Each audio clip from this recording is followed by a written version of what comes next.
unidentified girl, a Jane Doe. There is a generic name that Americans use to designate an unnamed body.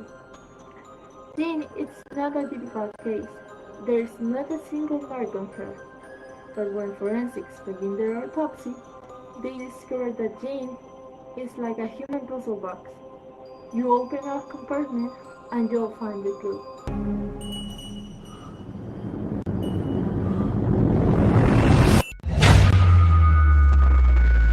In fifth place is It, that was released in 2017 and directed by Tony Lee Wallace. This was based on the horror novel published in 1986 by American writer Stephen King. It not only encompasses horror genre, but it also encompasses adventure, drama, thriller, mystery, and supernatural. It tells the story of a group of seven children who are terrified by a mythical clown, whom they call Pennywise, who is capable of shape-shifting, feeding off the terror he projects in his victims. Bill Skarsgård was the one who brought the famous clown dancer to life with highly effective maniac energy. However, this film is well reinforced by the excellent performance of the young cast. Here, take it.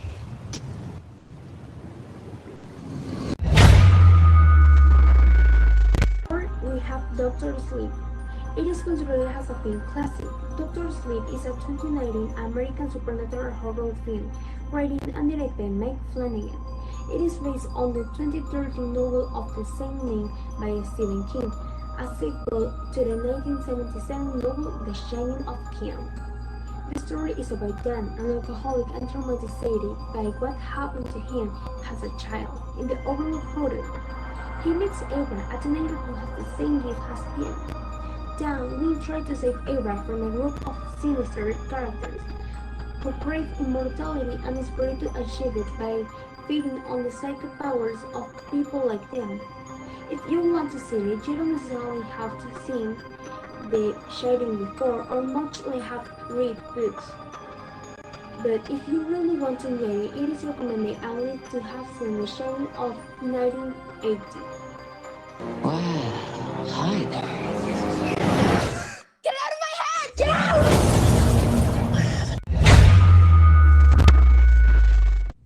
And we made it to the top 3. In third place we have The Tall Grace. It was published in 2019, directed by Vincenzo Natali. It is based on the novel by Stephen King and Joy Hill, published in 2012. It covers the genre of terror, drama, and thriller. It all starts with some siblings, Becky and Cal, who when they are in the middle of the road hear the scream of a lost child in a field of tall grace. They venture to rescue him only to be caught by a sinister force that discerns and separates quickly. Cut off from the world and unable to escape the tight grip of the field, they soon discover that the only thing worse than getting lost is being found. It was not rated as one of the best, but for other viewers, if it met their expectations, and even Jessica LaChanel pointed out in Bustle that although the film doesn't have many jump scares, it's disturbing. And thanks to the approach, based on stories and psychedelic images, it managed to address brain terror. I'm never gonna find her. You can find things, but it's easier once they're dead. In our second place, we have Us. Us is a horror suspense movie that is designed to keep the audience guessing. Each viewer is likely to walk away with their own interpretation of what the movie really means. Adelaide and her husband travel to the house she grew up in by the beach.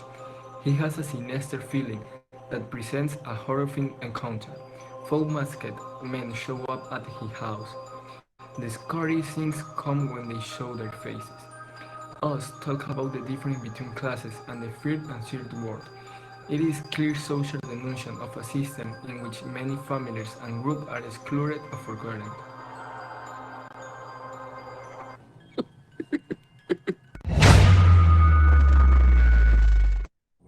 And finally, in our first place, we have Get Out.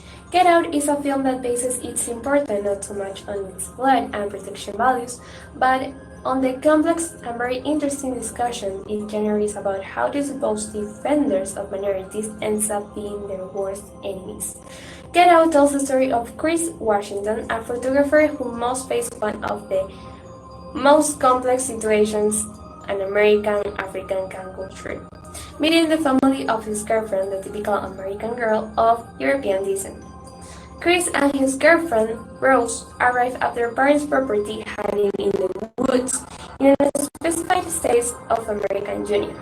Despite Chris' initial fear, soon the Hermitage, Rose's parents, put those fears aside for revealing themselves as liberals, lovers of cultural diversity, and faithful followers and voters of Barack Obama. However, as soon as Chris relaxes in front of the Hermitage, he realizes that something doesn't fit within the perfect family. Sink into the floor. Wait. Sink. Mom, it's a terrible thing to wait. So this was all for today. Don't forget to give us a like and tell us in the comments what do you thought about our selection of movies for this top 10. Enjoy your day and don't forget, check under your bed, in your closet, or behind your shower curtain, because we are never alone. Okay, so this was all for my group. I hope you enjoyed, and now we can continue with the next group. Hi, good morning. My name is Alejandra Santana, and this is the group number 2 by Natasha Rodriguez, Victor Zelaya, Arturo Castillo, and Carlos Zambrano. And we choose topic of authors, writers. So I hope you enjoy the presentation. And if you have any question, just put in the chat. Thank you. Hi guys, welcome one more day to the best educational and entertainment program Reading Stage. Today we have a special program with many surprises and a special guest. We will talk about books and comics within the literary Howard Jones. Now, we will talk about a little bit what are comics. As a concept, a comic book or a comic strip is a succession of drawings that constitute a story with or without text, as well as the series of them dealing with the same story or the same concept. I personally understand that it is similar to a magazine, but it talks about events and happenings around the life of some special character. And its purpose is to communicate and transmit information in an entertaining and easy way to read, giving more importance to the drawings. Keeping in mind this concept that we are just explaining, I think that it would be good to know a little bit about books. Hello guys, my name is Edgar Allan Poe. I am an American writer, critic, journalist, and poet. My beginnings as a student were in Irvine, but due to some problems in my family, I have to move in London in 1860, where I studied at the Chelsea boarding schools in central London. That's where I learned and had a notion of what is to write in Latin and speak French, but my family traveled a lot because John Allen who had business in the old continent, and they did not have much success doing this business, so we had to return to Richmond in 1820. There he received an education in the best schools. When I turned 60, it was there I fell in love with a neighbor of mine. Her name was Sarah Elmira Register. However, when I enrolled in the University of Virginia in Charlottesville, I stopped having contact with her, and my relationship with my stepfather worsened even more because he liked gambling and always lost and hurt the whole family.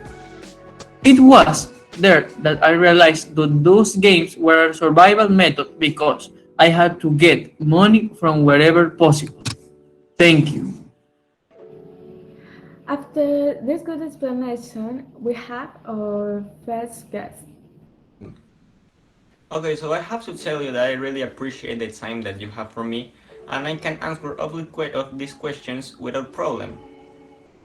Hi, it's a pleasure for being here. I'm really excited, so yeah, let's start. Thank you so much for all those good details that you gave into our podcast. Next, we are going to talk about to our next grade best. Let's start with something a little simple. How many words do you have to read? So as for this first question, that is how many comics or books I have published in total, it's have a total of 51. Qué guapo. Why I know this? Because I have the quantity of each one of the books, comics that I have published. And tell us which writer or book has influenced your work as an actor. So answering this question, it's kind of private with me, for me this question, but I can say with no problem. Only it's private because I haven't told it to too much people this, but the author that I have influenced with me is Howard Philip Lovecraft. Why? Because this man helped me starting in this world of the literature, of making comics and books, so that's why I really appreciate and always like this man, how he helped me, and that's why he's my influence. What Qué are guapo. the genres that you are read to read the most, and what are the ones that you avoiding? Okay, so about the genres that I most like, the first one is the horror genre. It's because I like that topic, and that's why the most of my books and comics are about that. And the genres that I don't like that much are the comedy genre, because I don't see that much comedy in that, so I don't like that much. Of the books that you are writing, which of them are the most significant or the favorite one? So the book that has most influenced me and have a significance for me, it's The Green Mile. I have published this one in the 1996, and it has been the most sold and be loved by the people. Many of the work has been adapted. Have you rejected selling rights to produce them? Being honest, I have never been regressed about this because I know that there's people that don't like to read that much. And by having reproduced my books or comics as it have like more influence in the people, and I have more views, I can say it, more views in the reproduce of my books. Thank you. That's all. Thank you very much for those short interviews, Mr. King. Okay, Madeline, tell us about the first story you wrote and what did you get inspired by? Do you remember the feelings that you had writing it? Well, my first book was Asylum, and I remember my feelings. I was really nervous and excited because I can't wait to get public. I get inspired in the case in the hospital where all people got crazy. Yeah. How many books have you written and tell us what is your favorite one? Well, I have wrote 15 years in all my life. I'm writing more in this time. And my favorite is gonna be Asylum because actually it was my first book, and I really love this. And tell us, how did you create the Asylum characters? I get inspired in, kind of my friends and kind of the people that actually been here because my book is a real case in asylum in the hospital. So I mix up and that's the reason why I'm inspired in two different ways. And finally, what led you to be a writer? I'm a writer because I think that I can put all my feelings and my point of view and things in paper. And I really love to write because I express all what I feel and what I think. So yeah, that. Thank you for inviting me and hope we see you again. Bye.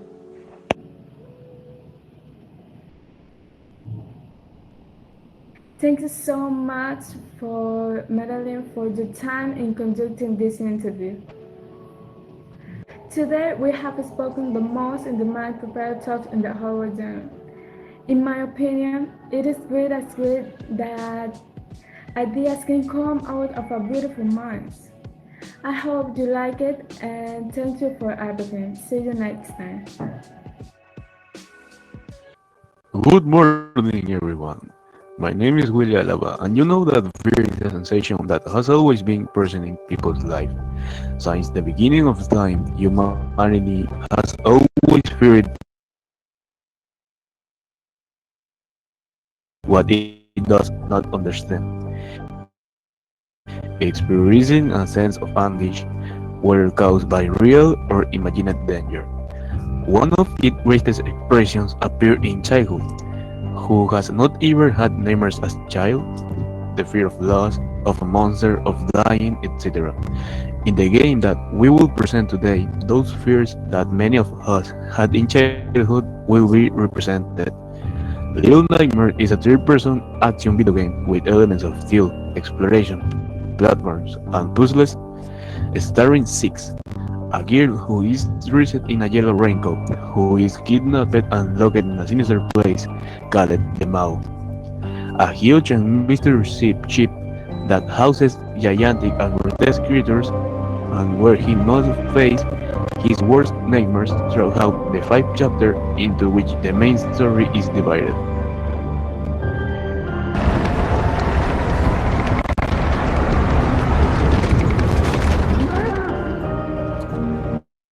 Characters. The janitor. With long forgotten things from long forgotten places, he fled the war and found the Maw. Now as a janitor, he is a tall tale hiding in the shadows, stuck in the silence, a monster alone.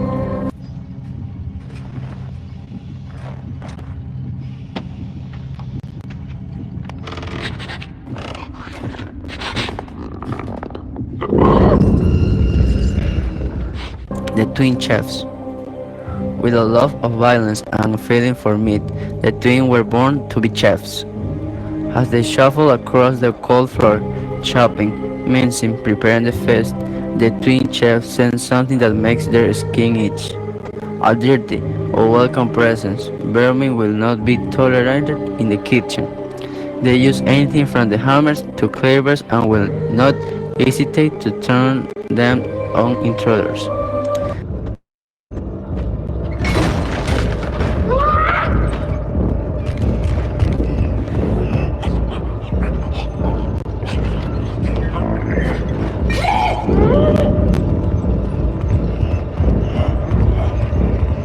The guests. The guests are an essential part of the Maw life cycle. Head into the large hall. They slump in their bowing stalls, and there they feed, without taste, without need, without end, and then they leave one way or another. The lady. With a graceful restraint, the lady casts the hypnotic spell that keeps the engine running. Amidst the chaos of the world outside, the Maw is the only place that makes sense, and now this rumor and escaped child threatens everything. Nothing can be allowed to interfere. The guests must eat, the Maw must survive.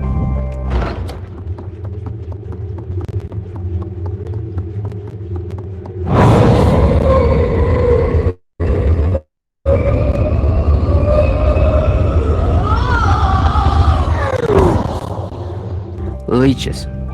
In the dark, moist corners of the Maw, the leech's right has one, awaiting the smaller wonders, smelly, venomous parasite that feed on the living. The leeches truly belong here. 6. Trapped in the darkest depths of the Maw, starving and alone, Six's world is one filled with danger. Most children would have already given up, but Six is different. She's smart and thought, and has a lovely yellow raincoat. She belongs elsewhere.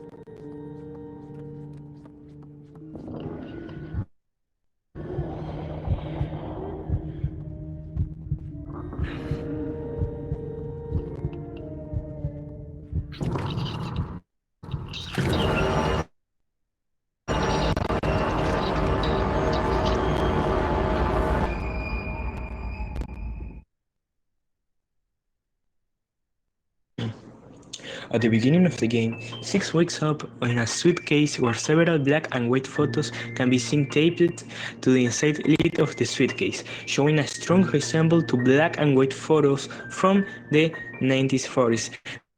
Before color photos will be invented, scraps of newspaper can also be seen strewn on the floor in the mouse library as Six tries to escape the janitor, and they are writing in a font and basalt format appropriate for newspapers from that time period.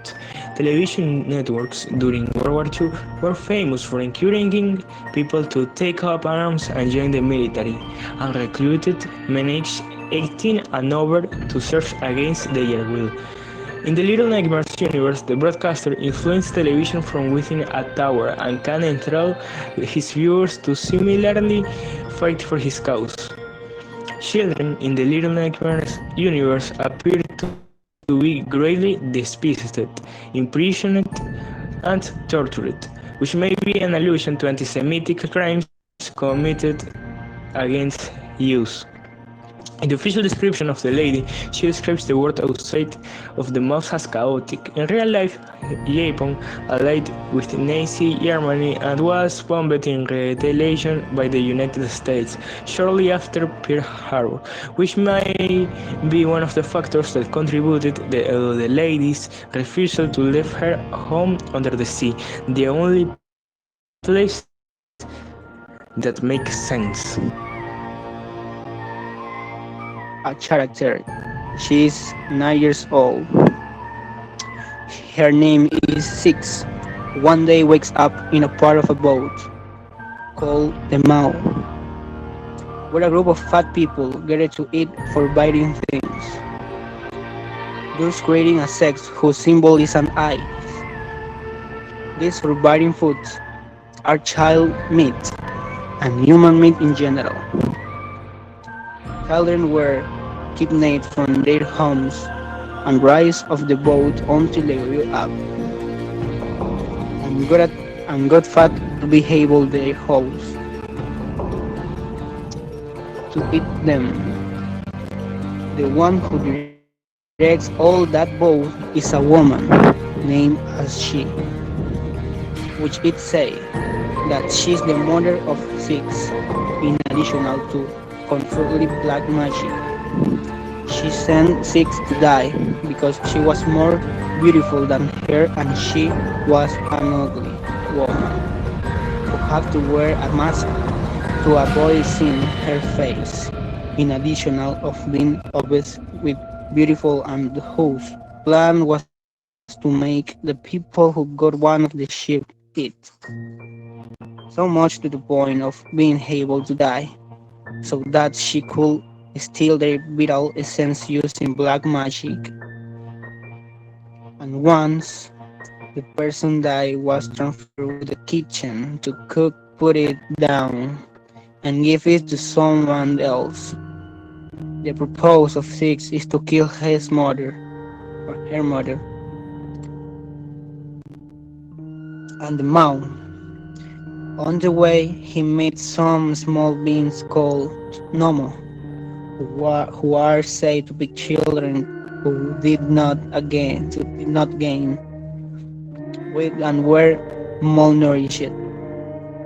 Six will meet those who help on the ship, chef and an assistant to them, go to his mother, and after defending her, escape from the Mao.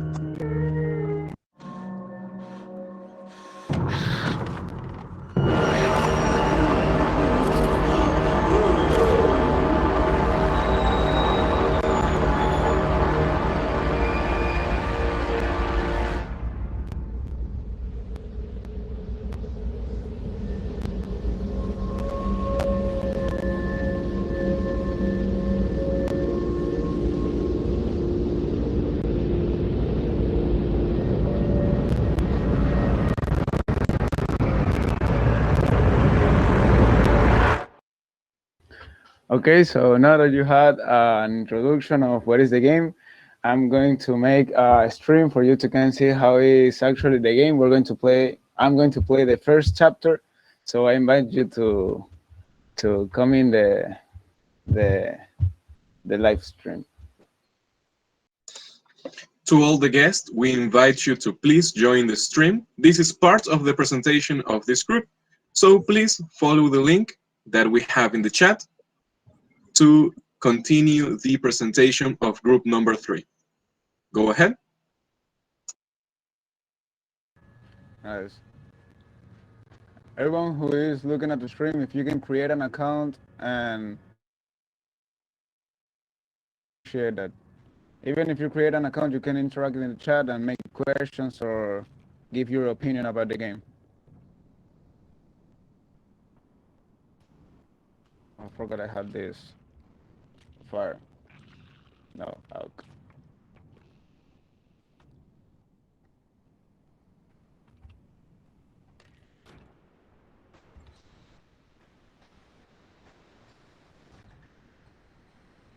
Oh, I'm so.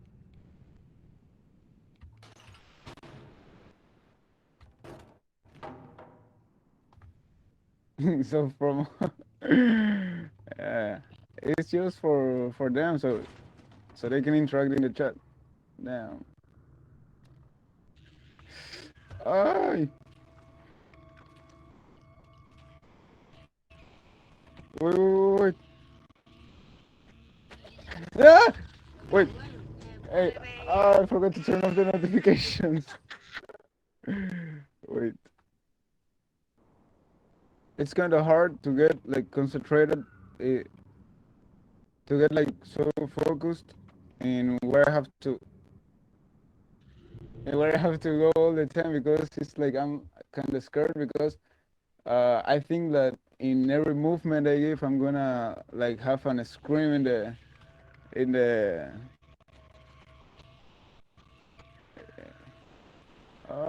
screen.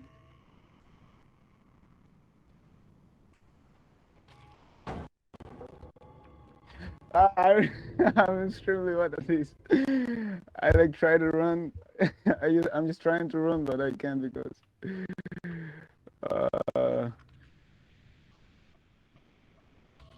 this game makes me be so nervous. So nervous.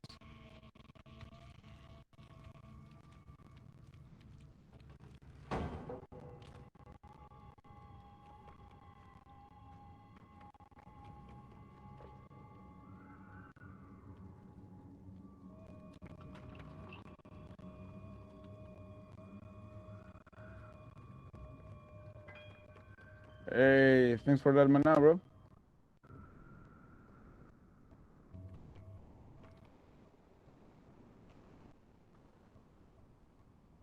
No.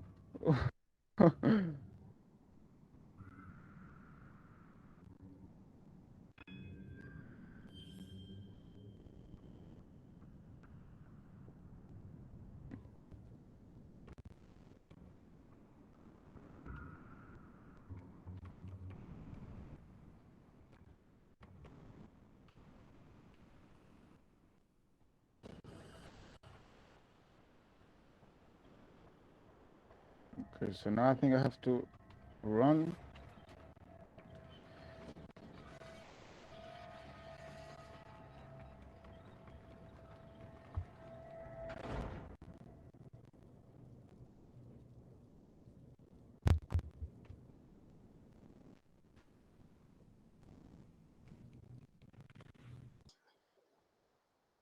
Hello, fellow students, parents, and teachers. My name is Kim, and my group is conformed by Ariana, Adriana, Bianca, Jafet, and I. We will continue to tell you some scary stories. First is Ariana with her story, Maria Ángulo.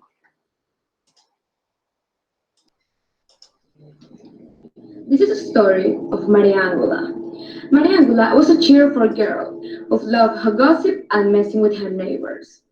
She never learned how to cook or take care of the house, which was a spec at the time. When she got married, her troubles began. The first day, Manuel, her husband, asked her to prepare a soap. She had no idea of how to do it. So she asked her neighbor for instructions, and she was able to do it. On the second day, Manuel asked for locum, and Maria Angela once again asked their neighbor.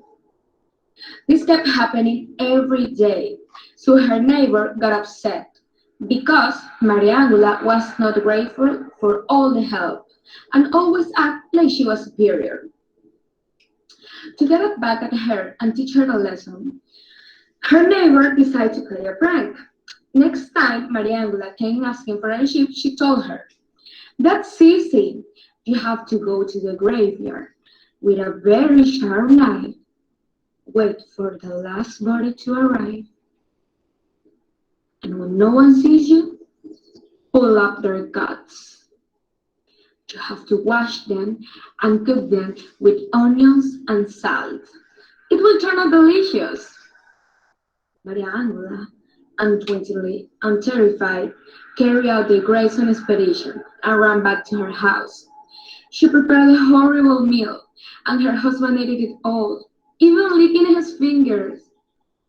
That same night, when they were sleeping, she began to hear strange noises that woke her up. The wind was blowing strongly,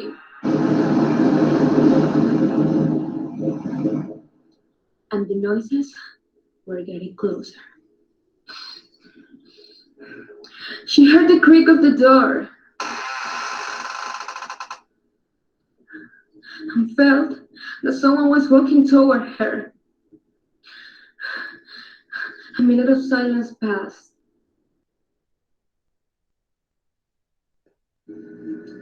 And she saw a dark figure standing in front of her. It was the deceased person she had mutilated. He started to scream, "Maria Angela, give me back my guts, the ones that you stole from my holy grave."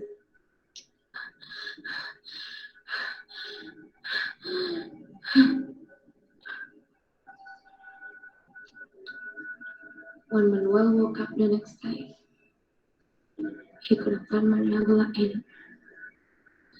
He searched and searched, but she was never found. I will continue to tell you about the story, The Voices. This is a story I do not often tell. I promise sincerely that this has scared me for life. And although I have looked into psychological explanations for what I heard and natural explanations for what occurred, they remain unsatisfactory. When I was a child, I was scared of the dark. I swore to my mother I heard voices in it. They were not evil, but they were not familiar, and so they scared me. It was not uncommon for me in the middle of the night to wake up and hear whispers.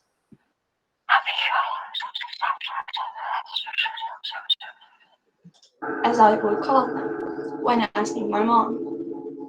She figured they were just bumps in the night, a typical kid's nightmare material. I tried often to explain to her that it was more than that they sounded different from one another, the way people's voices do. On some nights, I would get so scared of these whispers that I would sleep in my mom's bed with her. It was an added bonus that the bathroom was directly outside of her bedroom door for my late night tingles. I should add at this point that when walking down into the hall to go to the bathroom, you look directly down, leading into the living room on the first floor. On one such night, around Christmas, I woke up and felt the need to relieve myself, if you know what I mean. I walked out from the door and distinctly heard a phrase, "Look!" And to my astonishment, a red light, almost like a spotlight, was cast upon the wall at the very bottom of the stairs. The light had no other source. It was by itself, and I was transfixed by it. Being a little kid, and it only being a few days from Christmas, I knew what this light was. It was Santa! How else could he get into my house to know I was being a good girl? I was so excited. I began walking down the stairs to greet him. picking up my pace after the second step, as it began to creep up the wall and fade into the darkness in my living room. That's when I heard him. A very strong, masculine voice, different from the first and not at all like my father's. It said, "Stop right now. Go back up those stairs." I listened, turned around, and what happened next? I'm not sure I would believe if someone had told me the same story. After reaching the top of the stairs, I heard a very loud crash that sent me running back to my mother's bed, where I jumped straight under the covers and stayed there the whole night. When we awoke the next morning, the poinsettia lights, little Christmas flower lights that glowed red, my mother had put on the railing on the stairs, were pulled straight to the bottom of the stairs, some broken from what seemed like a forceful tear laying in a single pile. The dry sink in my living room had fallen from the wall. My mother could not explain it, and my father was worried we had been victims of a home invasion. My sister was crying.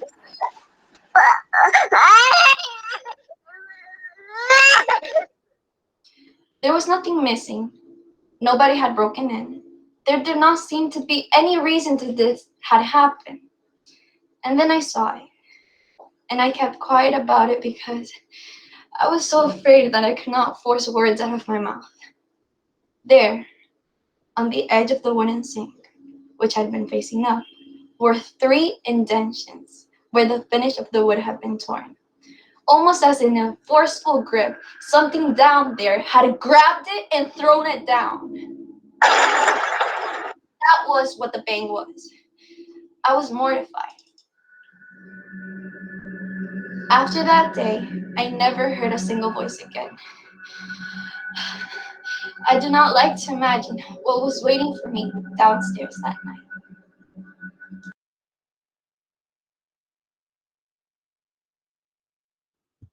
Now I'm going to tell you the bunny hand. A 7-year-old girl had stayed with her grandmother in her small apartment because her parents had gone to the movies. Everything was normal. They had dinner and laughed for a while, chatting together. At 10 o'clock at night, the grandmother started to sob, and the girl started watching TV.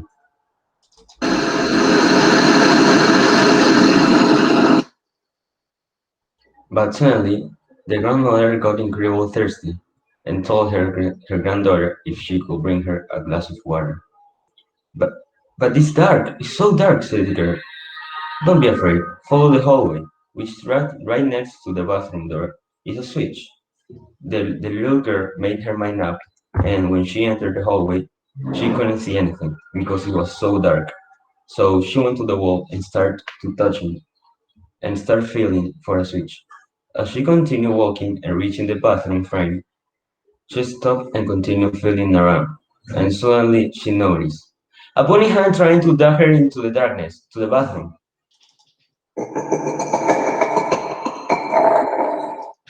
The girl managed to run away and went crying to her grandmother.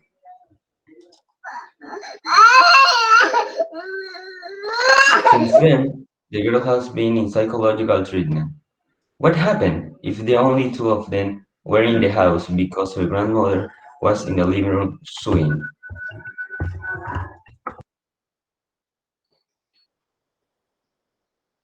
And finally, I am going to tell you the story, The Clown Sketch. Maria Luisa arrived at the house of Dr. Reyes and his wife at about 7 p.m. She had been hired to look after the couple's 2 children while they were having dinner at a luxurious restaurant in the city. Dr. Reyes opened the door and let her know that the children were asleep.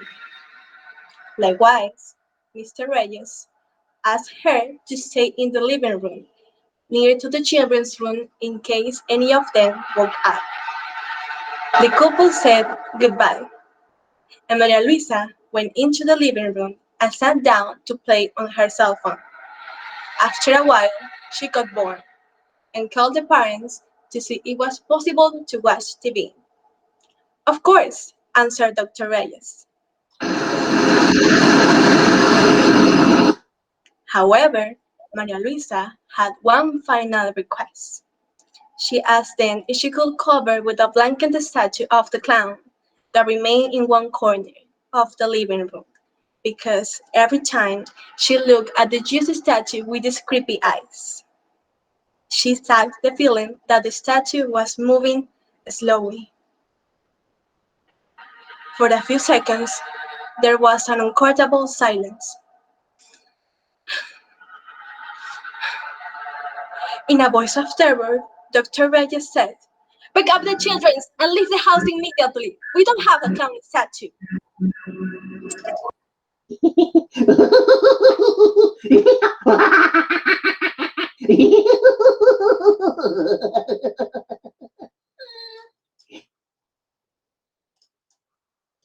Thank you everyone for listening to our stories and watching some of the amazing videos and even a stream other groups have presented to you.